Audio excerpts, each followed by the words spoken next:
Ukiri mwega mwiroreri wa kiheotv ni gabashia mwanya na ni mwihoko wakwa ni wateithia thayo muthenya wa umuthi tariki 30 mweri wa mugwanja mwaka-ini uyu wa 2026 na nie njitagwo Maureen Wanjiru na kia mwabiriri na njira ya cioko turi na Sharon Wambui na tuko tukirika mohoro-ini na mbere turikite mohoro-ini ni ati bururi ni ubite na mbere na ukoro ugeterera Ndumiriri ya Mutongoria wa bururi Ndagĩtarĩ William Ruto na iria atanyitwo gukorwo akirekereria ndagika oyothe kumania na riu mamwe ma matanya maria a Kenya meregeire gukorwo akiririria ni mamwe megie uhoro wigie gukorwo andu magitanya ati ni gukorwo agicenjia hihi ndundu ya kana cabinet secretary ake gukorwo akiririria maingi mekonainie na munini wa Mutongoria wa bururi maya mokite riri bururi utigairie o mwaka umwe tu githuno kinene gikorwo gigitabanio mwaka ukite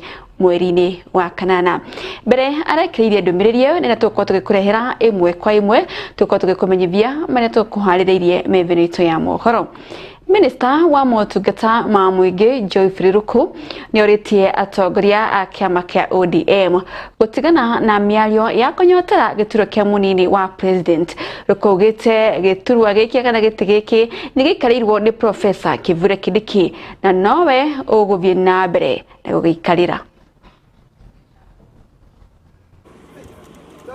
Nimeona hata mawaziri wengine wenzangu wameanza kudunisha Profesa Kithure Kindiki.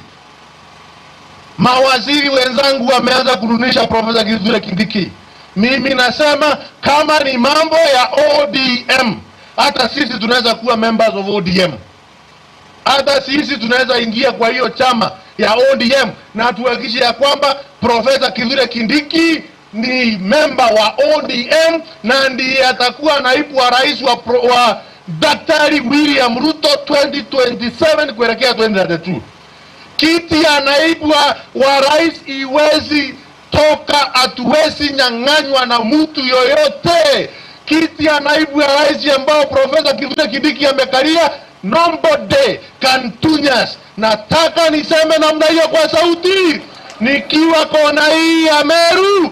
Kiti ya naibu ya rais ni ya Profesa Kithure Kindiki. Na wewe Oparanya, wewe Oparanya, wewe ni waziri, fanya kazi yako ya waziri.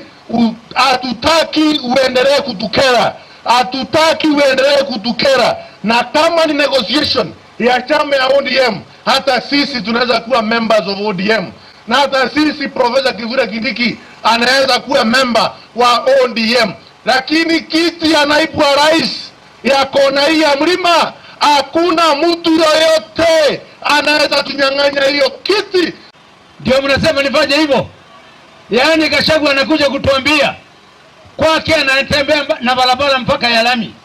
Kutoka kwenda kwa madhake ni lami. Kutoka kwenda kwa shemeji yake ni lami. Kutoka kwenda market sawa sote ni lami. Mimi naomba nitengenezwe kamoja kutoka Kadheri market nifika Mbitike Kangaita. Alafu jamaa anakuja hapa, mnazunguka na yeye, anawaambia ate mtoke kwa serikali. Watu wa Bore si wajinga, asanteni sana. Nataka niwatolee kofia kwa sababu Tuesday alianza Roire alikuwa na watu 50. Na hao watu wakiendelea kutusukuma sana, tutasema ipasuke. Sababu kijana akikuwa anaendelea kukaa nyumba ya mamake, heshima haikuangi. So tumesema hii mlima yetu ya East, maybe watu hawajawahi elewa now ya mature enough to lead ourselves. Na nataka kushukuru huyo mtu Ligijile, siku alikuwa hapa niliona akimaliza alisema asanteni sana watu wa Mount Kenya East. Amekubali kwamba sisi ni Mount Kenya East.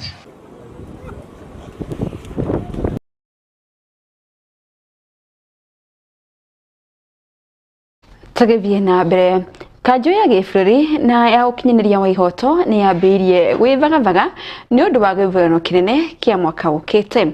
Kajeyo yugite kamiti ciothe nicio kwambiria kwamukira githomo kia mehaririria magukinyiria githono kia uma na waragania.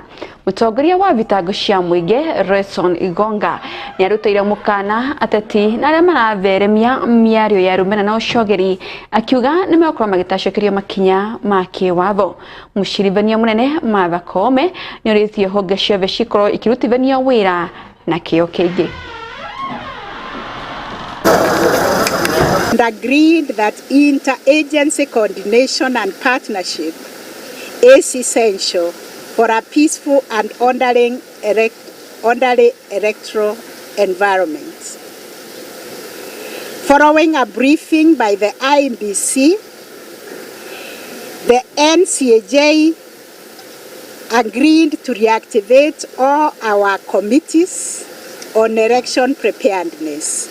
I want to say, as far as the judiciary is concerned, the Judiciary Committee on Election is already set to start the training of all judges, magistrates, and judiciary staff and stakeholders, including advocates, on what we need to prepare and what we need to plan for the 2027 general election. I want to assure Kenyans that with my colleagues here from NPS and even EACC, to assure Kenyans that anyone found,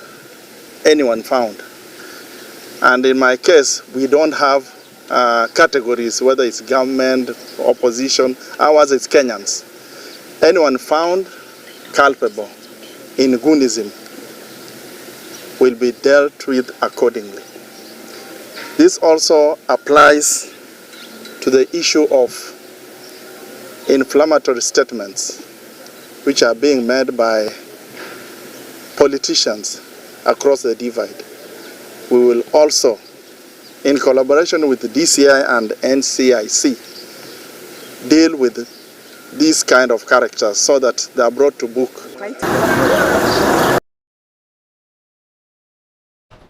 Tugitigana riboti yo mwiroreri tuko tugitugutwara imwe kwa imwe thingene wa irigi guku mucii wa Nairobi tuko tugithikiria uria mutongoria wa bururi arera a Kenya of our republic about the development imperatives enshrined in the articles of our constitution, the attainment of the constitution's high development aspirations, and the opportunities we owe future generations as a result. This national conversation must rise above politics, transcend electoral cycles, and unite us around a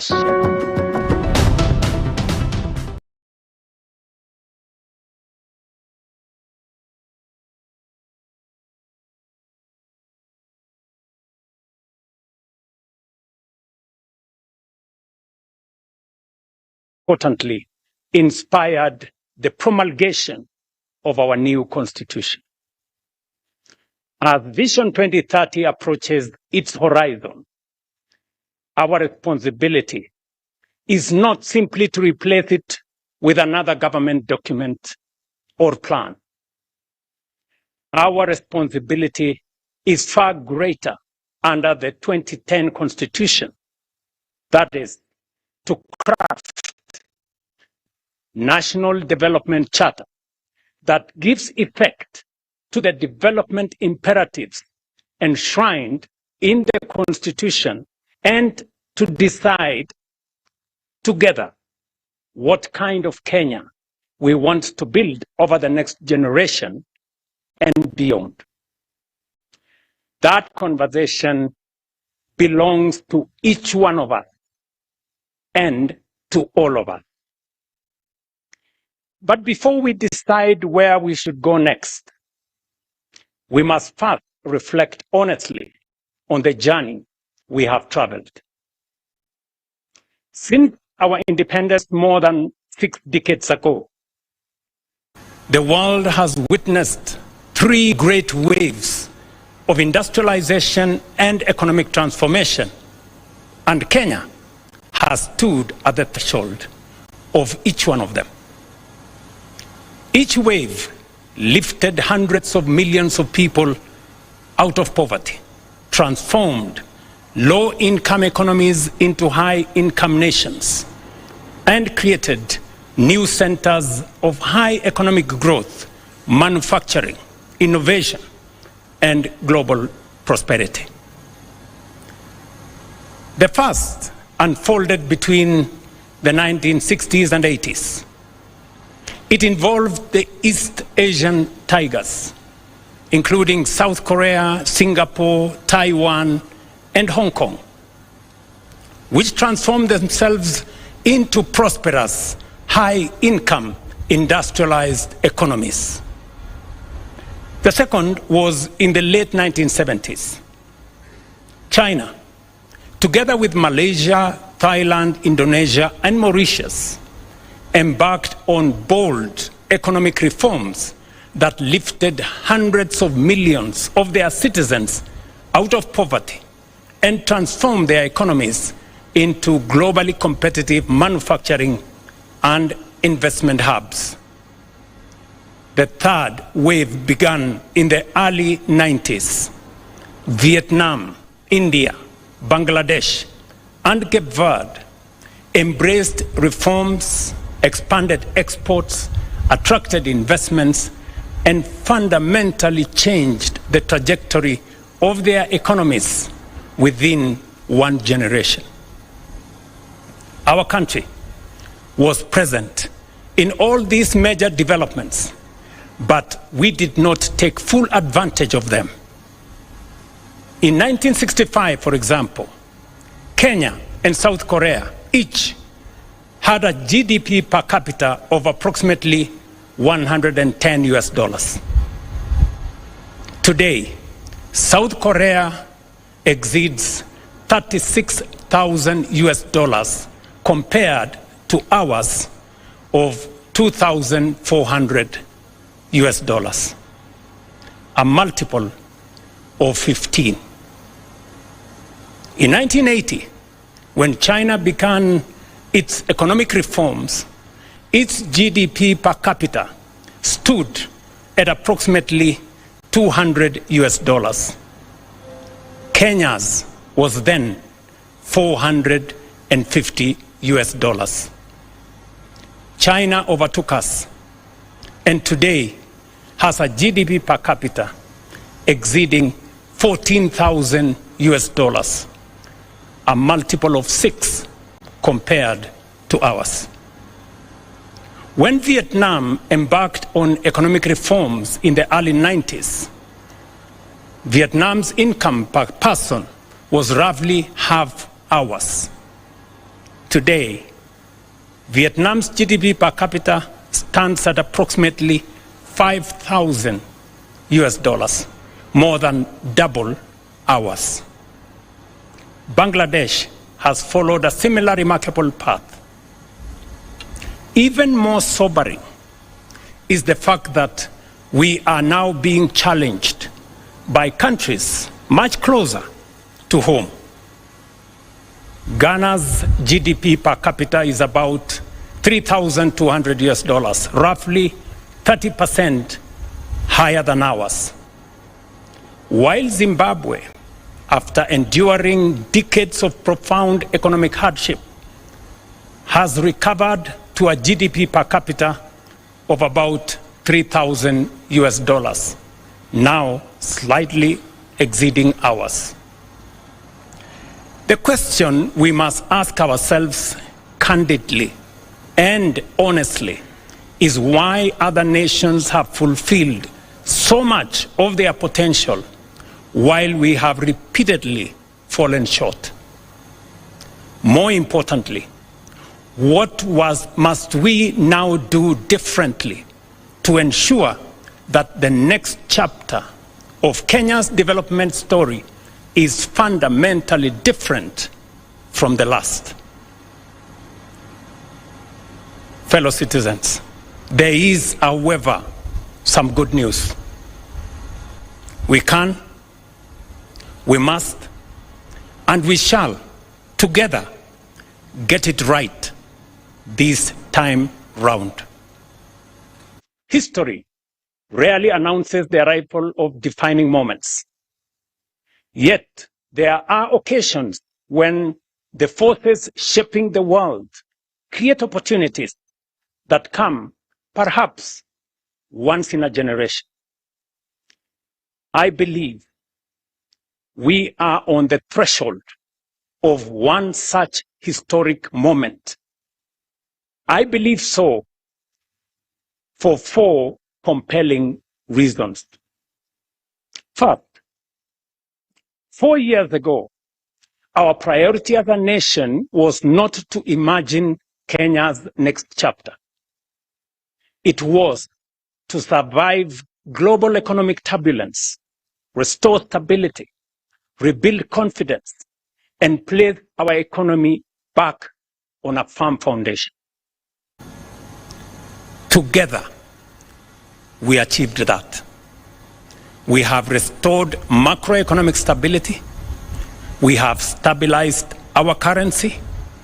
We have rebuilt our foreign exchange reserves to over $15 billion, providing 6.5 months of import cover. Inflation has fallen. The confidence has returned.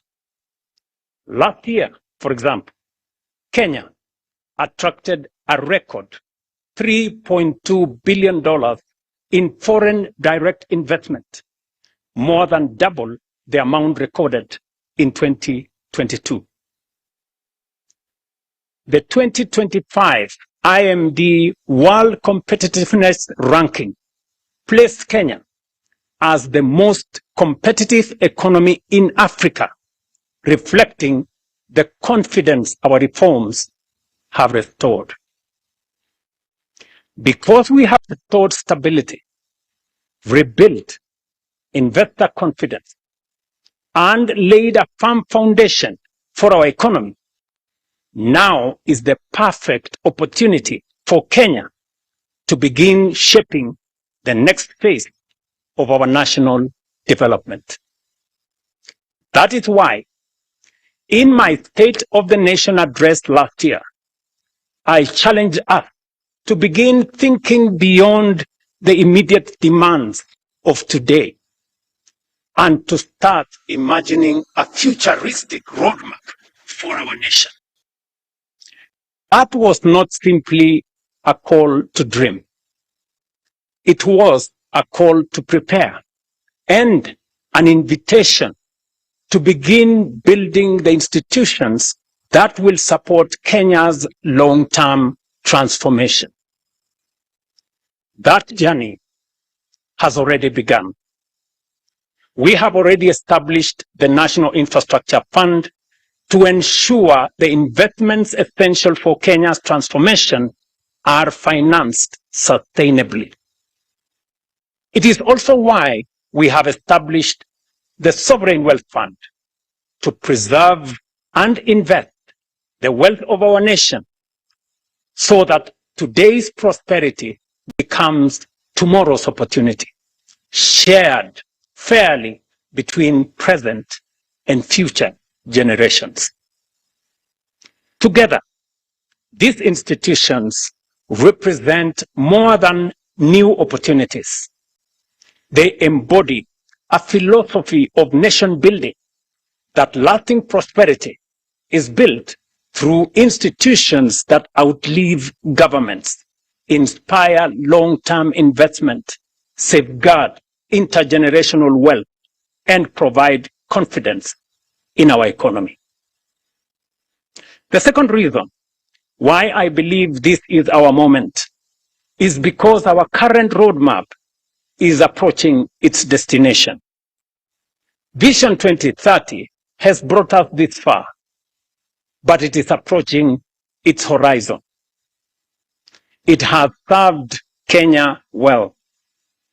It transformed the way we think about national development, provided a common direction, inspired investment, guided policy in the public space, and demonstrated the power of long-term planning. But honesty also requires us to acknowledge that some of its ambitions remain unattained. In several respects, we are still falling short of even the very standards we set out for ourselves. Vision 2030 set a target of Kenya becoming an upper middle income country by 2030. So far, we are off target. This is not a criticism of Vision 2030, nor is it a reason for disappointment. Rather, it is an opportunity to proudly learn from our successes, reflect with honesty on where we have fallen short, and define together Kenya's next long-term vision. The third reason why this is our moment is that the next great wave of economic transformation will, I believe, be African. The world is entering what may become the greatest wave of global economic transformation in the past 6 decades. And for the first time in modern history, its center of gravity is steadily shifting towards Africa. Our continent is the home to the world's youngest and fastest growing population, vast reserves of strategic minerals, immense renewable energy potential, abundant arable land, and rapidly expanding consumer markets. 9 of the world's fastest growing economies are in Africa. And by 2050, 1 in every 4 people on Earth will be African. Increasingly, global investors, manufacturers, innovators, and policymakers are looking to Africa not merely as a continent of future promise, but as the next frontier of global growth and prosperity.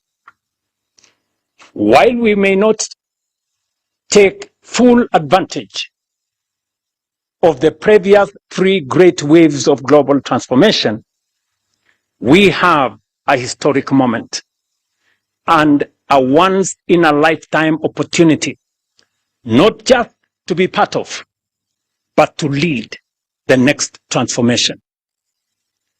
We have positioned Kenya as one of the nations that will define Africa's economic rise. Fourth, and perhaps most profoundly, this conversation is potent because the time has come to fulfill not only the political and governance promise of our Constitution, but also its equally compelling promise of development, national transformation, and shared prosperity.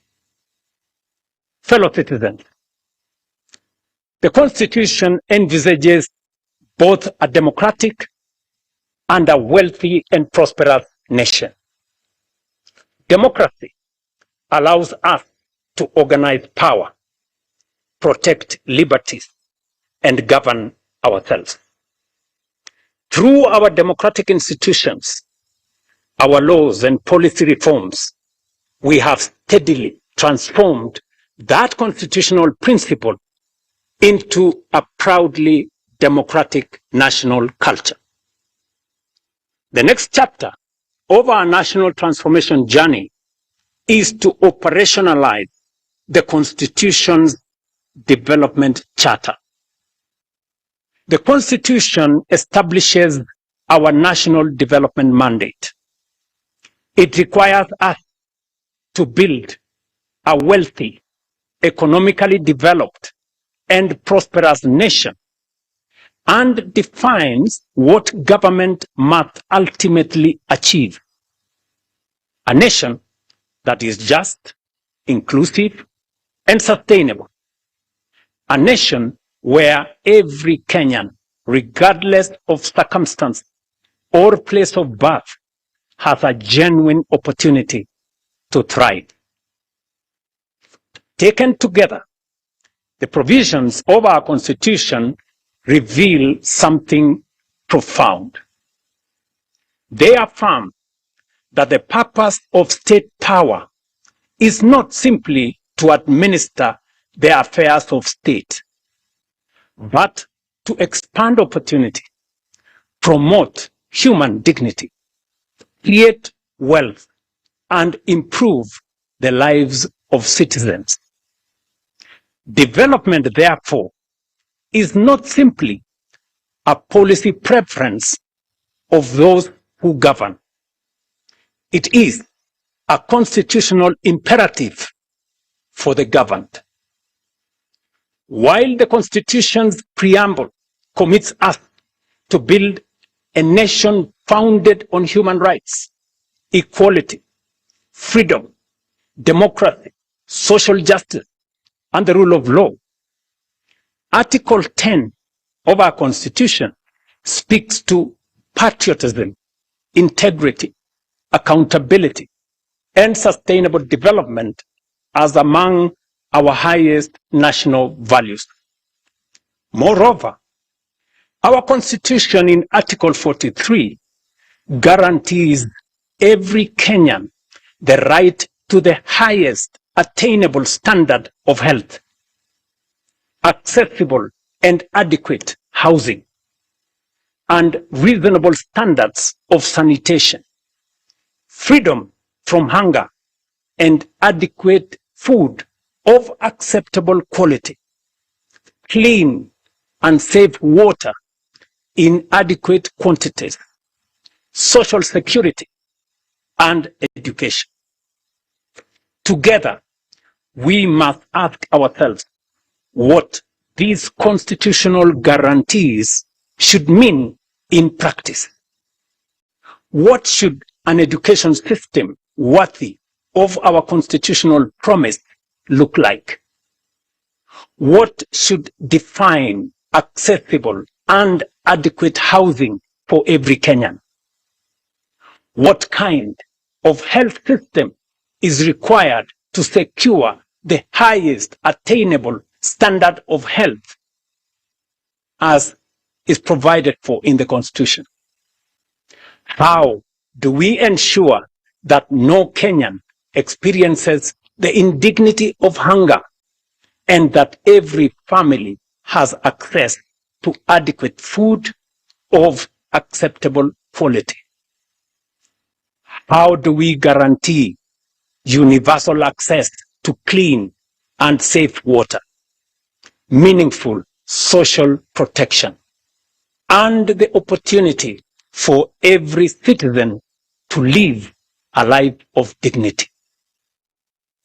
Above all, what measurable outcomes should demonstrate that we are truly giving practical effect to these economic and social rights as contained in our Constitution? Equally, we have not defined with sufficient clarity what patriotism, equality, social justice, and sustainable development should demand of us as government, as institutions, leaders, or citizens.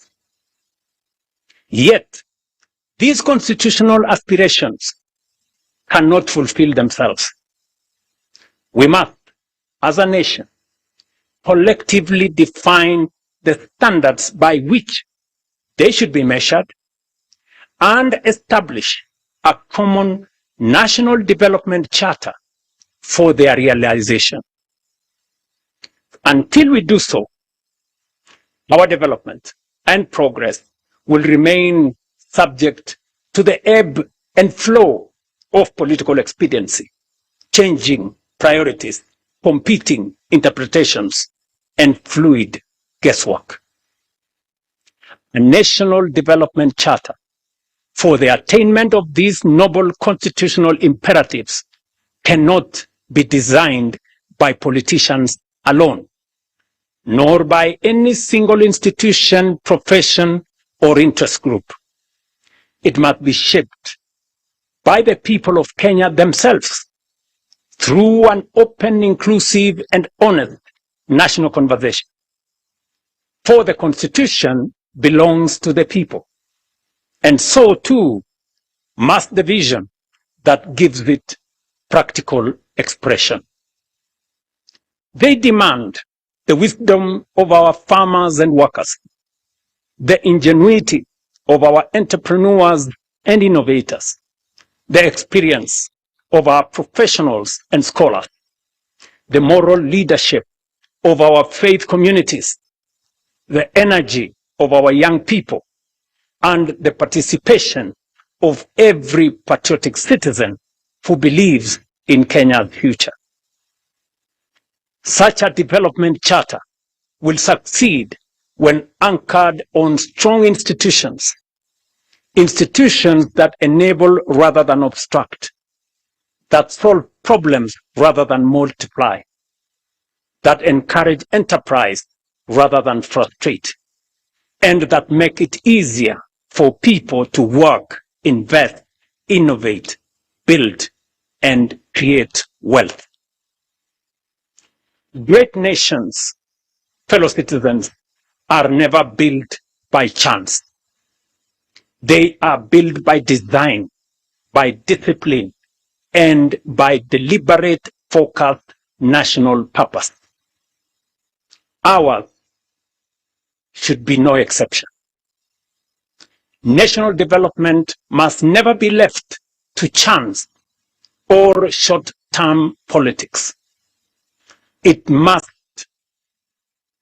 be guided by a shared national vision that endures beyond administrations and election cycles. A combination of the robust democratic society we have built and a well-crafted national development charter anchored on the economic and social rights enshrined in the Constitution is the potent ingredient necessary for the quantum leap that will make up for past missed opportunities and take us into the first world nation that we rightfully should be. Fellow citizens, Article 3 of our Constitution places a solemn obligation upon every Kenyan to respect, uphold, and defend the Constitution. Every Kenyan.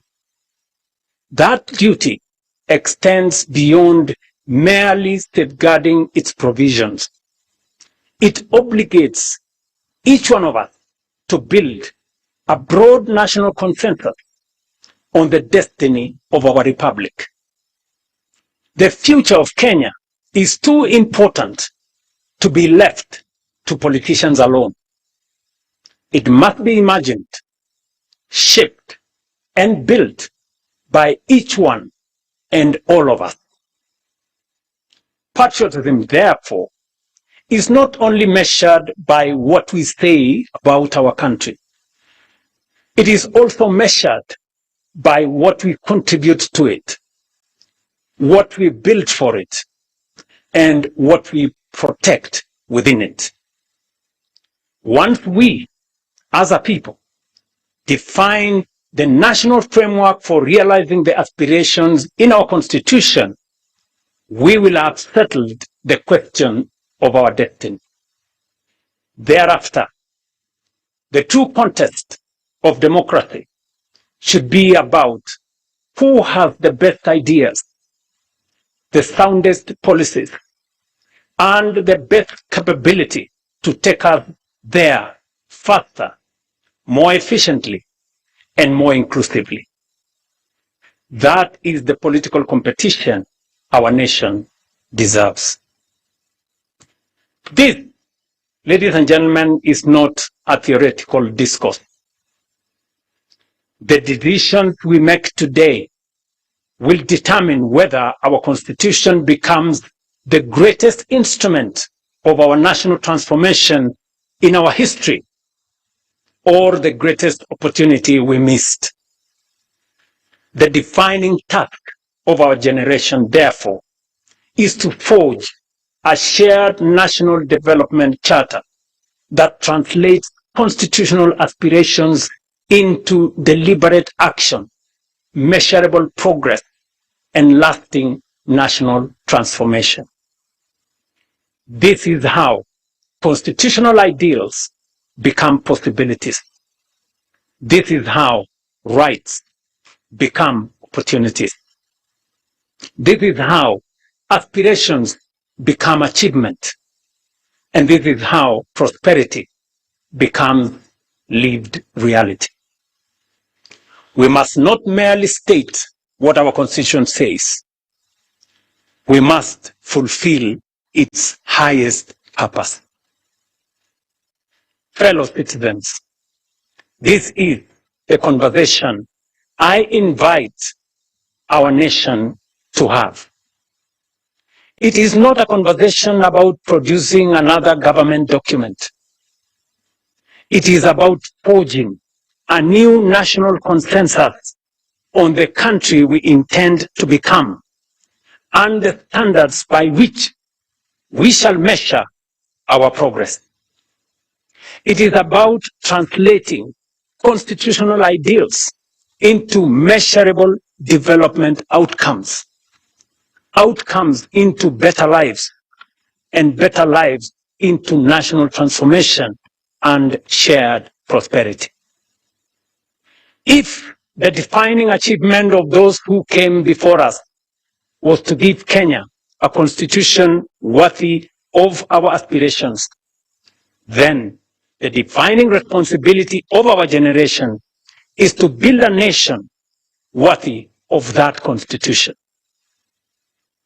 Over the past several months, I have engaged and sought the counsel of current and former national leaders, of political leaders, scholars, business leaders, faith leaders, professionals, civil society, grassroots representatives, and most importantly, young Kenyans from every part of our republic.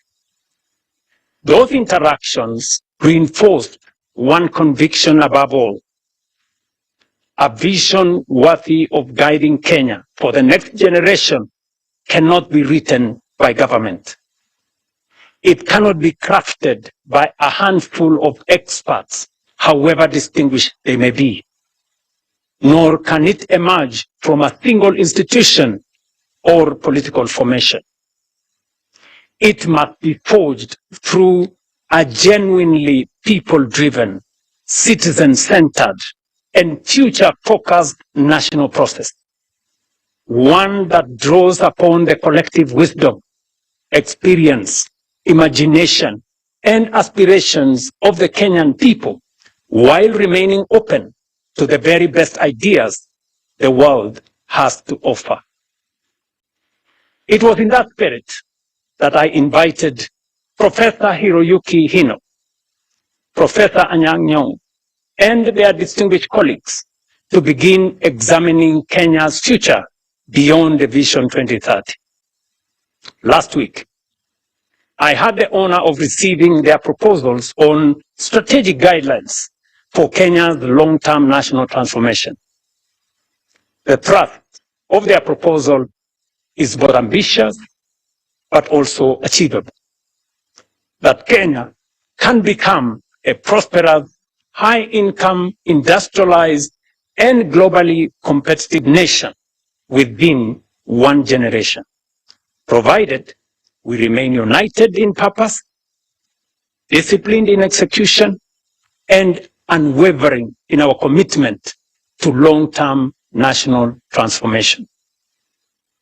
These proposals provide the foundation for a much broader national conversation, a conversation that now belongs not to government, not to the authors of that report, but to every Kenyan.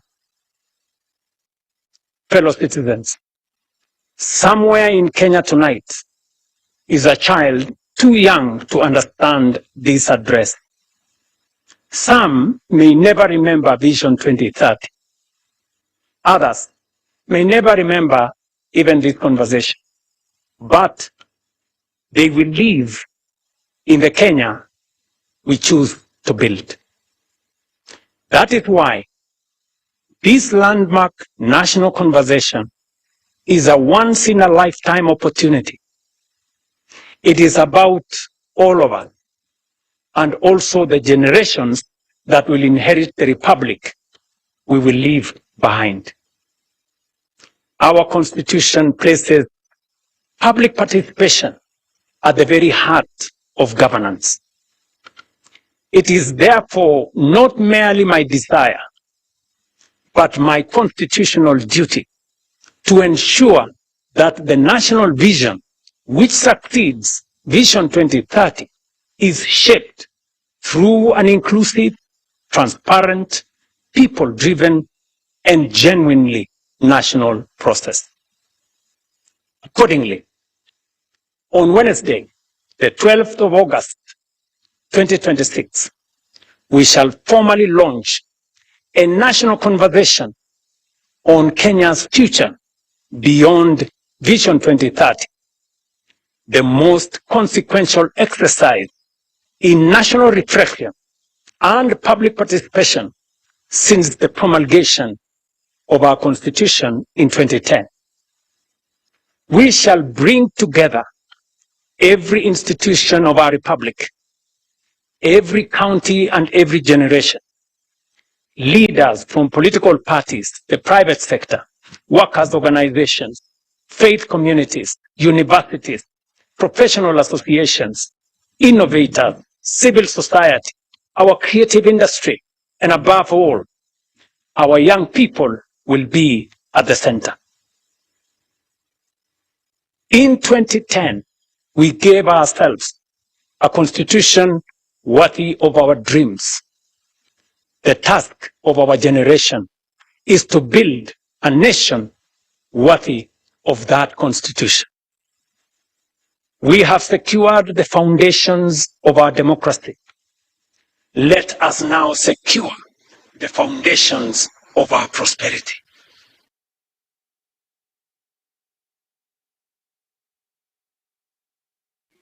To fulfill not only the letter of the Constitution, but its highest purpose. Let us rise together. Right. Toward the foundations of our democracy, let us now secure the foundations of our prosperity. When we achieve both, we will have fulfilled not only the letter and the spirit of our Constitution, but its highest purpose. Let us rise together, write that next chapter of our republic. God bless you all. God bless Kenya, and I thank you.